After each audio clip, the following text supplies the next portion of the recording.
जय श्री कृष्णा। राधे राधे। वही अष्टमी की कथा। प्राचीन काल में एक साहूकार था जिसके 7 बेटे और 7 बहुएं थीं। इस साहूकार की एक बेटी भी थी जो दीपावली से ससुराल से मायके आई थी।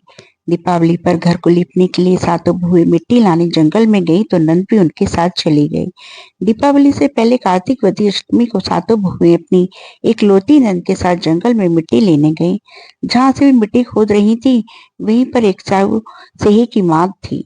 मिट्टी खोदते समय ननद के हाथ से सेही का बच्चा मर गया। इससे क्रोध में आकर साहू माता ने नंद से कहा कि अब मैं तेरी कोख बांधूंगी। तब ननद अपनी 7 भाभियों से प्रार्थना करने लगी कि तुम में से कोई मेरे बदले अपनी कोख बंधवा लो। सभी भाभियों ने अपनी कोख बंधवाने से मना कर दिया, लेकिन छोटी भाभी सोचने लगी, अगर मैं कोख ना बंधाऊंगी तो सासू जी नाराज हो जाएंगी। ऐसा विचार कर ननद के बदले छोटी भाभी ने अपनी कोख बंधवा ली। उसके बाद जब उसे जो बच्चा होता वह 7 दिन के बाद मर जाता। एक दिन साहूकार की स्त्री ने पंडित जी को बुलाकर पूछा कि क्या बात है कि मेरी मेरी इस बहू की 7वें दिन क्यों मर जाती है। तब पंडित जी ने बोला कि बहू से कहा कि तुम काली सो रही गाय की पूजा किया करो। उन्होंने बताया कि काली गाय स्याही माता की भाईली है, वे तेरी कोख छोड़ तो दे, तेरा बच्चा जी आएगी। छोटी बहू ने पूरी लगन से गाय की सेवा की। एक दिन गौ माता बोली कि मेरे जागने से पहले कोई रोज मेरी सफाई कर जाता है, सो आज देखूंगी। गौ माता खूब तड़के जागी तो क्या देखती है कि साहूकार की सबसे छोटी बहू उसके नीचे सफाई आदि कर रही है। उससे माता प्रसन्न हुई और उससे बोली, मैं तुझसे प्रसन्न हूँ, तुझे जो चाहिए वो मांग ले। तब साहूकार की बहू बोली कि स्याऊ माता तुम्हारी भाईली है और उन्होंने मेरी कोख बांध रखी है, उनसे मेरी कोख को खुलवा दो। गौ माता ने कहा, अच्छा। तब तो माता 7 समुद्र पार अपनी भाईली के पास उसको लेकर चली। रास्ते में कहीं धूप थी, इसलिए दोनों एक पेड़ के नीचे बैठ गईं। इतने वहां पर एक सांप दिखाई दिया। उसी पेड़ पर गरुड़ पंखनी के बच्चे थे। सांप गरुड़ पंखनी के बच्चों को मारने लगा। तब साहूकार की बहू ने सांप को मारकर ढाल के नीचे दबा दिया और बच्चों को बचा लिया। थोड़ी देर में गरुड़ पंखनी आई। वहां खून पड़ा देखकर साहूकार की बहू को चोंच मारने लगी।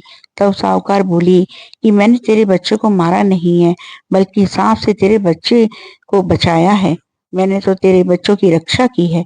इससे गरुड़ पंखनी प्रसन्न हुई और बोली कि मांग क्या मांगती है। वह बोली, 7 समुद्र पार स्याऊ माता रहती है, मुझे तू उसके पास पहुंचा दे।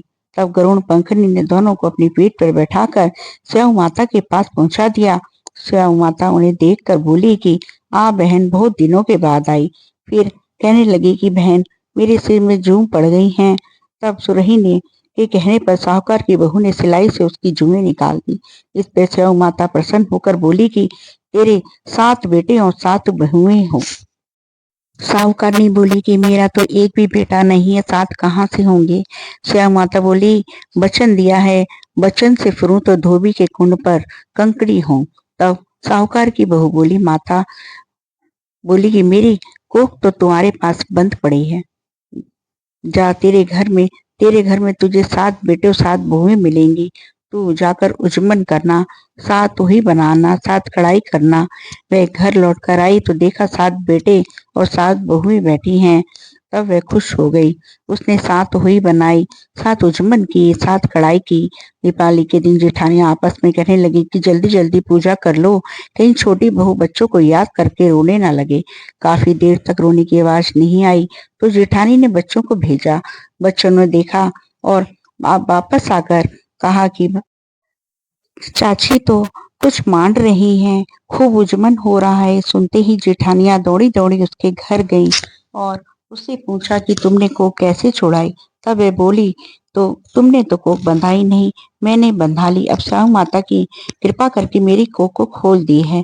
स्याऊ माता ने जिस प्रकार उस साहूकार की बहू की कोख खोली, उसी प्रकार हमारी भी खोलियो, सबकी खोलियो, कहने वाले की तथा हुंकार भरने वाले की तथा सब परिवार की कोख खोलियो। जय माता की, जय वही माता की। जय श्री कृष्णा। राधे राधे।